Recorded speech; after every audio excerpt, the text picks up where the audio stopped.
Assalamu alaikum. Today we have to discuss about the bioenergetics. Bioenergetics, bio means life and energetic means the energy. These are the chemical reaction which takes place in the living organisms in which the energy is transformed, conserved and utilized. सबसे पहले इसमें होगा क्या, जब organism food को intake करेंगे तो food की जो होगी वो ब्रेक डाउन होगी बाय द मेटाबॉलिज्म्स। मेटाबॉलिज्म को अगर देखें तो हम इसे डिवाइड करते हैं कैटाबॉलिज्म में और एनाबॉलिज्म में। कैटाबॉलिज्म्स में क्या होगा, लार्जर मॉलिक्यूल ब्रेक डाउन होगा जिससे स्मॉलर मॉलिक्यूल बनेंगे। इस दौरान क्या होगा, लार्जर मॉलिक्यूल की ब्रेक डाउन से एनर्जी रिलीज होगी। एनाबॉलिज्म इसके एंटागोनिस्टिक है। Anabolism is the reaction in which the smaller molecules combine to form the larger one, and in this reaction the energy is utilized. जो energy होगी अगर हम देखें फूड जो है ग्लूकोज है C6H12O6, इसमें जो होगी कार्बन हाइड्रोजन और ऑक्सीजन के दरमियान जो बॉन्ड मौजूद होंगे which contain the potential energy. अब क्या होगा, पोटेंशियल एनर्जी मैंने बताया कि वो केमिकल रिएक्शन जिनमें एनर्जी जो होगी वो ट्रांसफ़र हो सकती है in from one form to another form.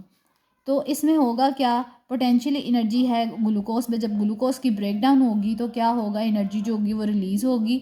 तो एनर्जी किस फॉर्म में निकलेगी, एटीपी की। अब ATP has energy in the form of potential energy. ATP broken down and to form the ADP adenosine diphosphate plus inorganic phosphate. ये जो ATP की break down की वजह से पोटेंशियल एनर्जी कन्वर्ट हो जाएगी काइनेटिक एनर्जी में। The next topic is oxidation reduction reaction. वो रिएक्शन जिसमें ऑक्सीडेशन होगी और रिडक्शन होगी, इस रिएक्शन को हम स्टडी करेंगे। ऑक्सीडेशन में क्या होगी, it is a reaction in which the electron is lose and gain of oxygen, hydrogen जो होगा, प्रोटॉन जो होगा वो लॉस होगा। अगर हम रिडक्शन में देखें, वो रिएक्शन जिसमें इलेक्ट्रॉन गेन हो और लॉस ऑफ ऑक्सीजन हो और गेन ऑफ प्रोटॉन हो, इन रिएक्शंस को हम क्या कहेंगे, रिडक्शन रिएक्शन। अगर the reaction which takes place both oxidation and reduction reactions takes place in a same chemical reaction, these are called the redox reaction. अगर हम रेडॉक्स रिएक्शन की मिसाल एग्जांपल देखें तो क्या होगी, ग्लूकोज की ग्लाइकोलाइसिस होगी, यानी breakdown of glucose is an example of redox reaction. तो इसमें हम देखेंगे कि रेडॉक्स रिएक्शन एक ही केमिकल रिएक्शन के अंदर ऑक्सीडेशन और रिडक्शन किस किस पॉइंट पे जाके होती है। तो ये ग्लूकोज है, ग्लूकोज प्लस ऑक्सीजन। तो यहाँ पे जब ग्लूकोज की ब्रेकडाउन होगी, यहाँ अगर हम देखें तो हाइड्रोजन है, यहाँ से हाइड्रोजन कार्बन ने हाइड्रोजन को लूज़ किया है, ऑक्सीजन भी यहाँ से ऑक्सीजन गेन होगा। जैसे कि हम ऑक्सीडेशन में देखा कि इलेक्ट्रॉन लॉस होंगे और हाइड्रोजन अगर लॉस हो जाए, इसके साथ हाइड्रोजन मौजूद है, लेकिन यहाँ पे अगर देखें तो कार्बन डाइऑक्साइड है। यहाँ पे कार्बन ने किया है, हाइड्रोजन को लॉस किया है, लॉस ऑफ हाइड्रोजन।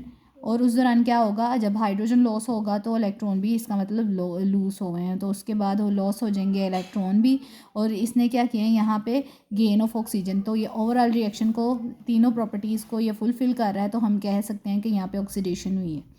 अगर हम यहाँ देखें तो ऑक्सीजन जो है, ऑक्सीजन से क्या बन गया, वाटर। तो यहाँ पे क्या होगा, ऑक्सीजन सिर्फ ऑक्सीजन था, इसने क्या किया, गेन किया हाइड्रोजन को। जब हाइड्रोजन गेन करेगा तो क्या होगा, गेन ऑफ इलेक्ट्रॉन होंगे।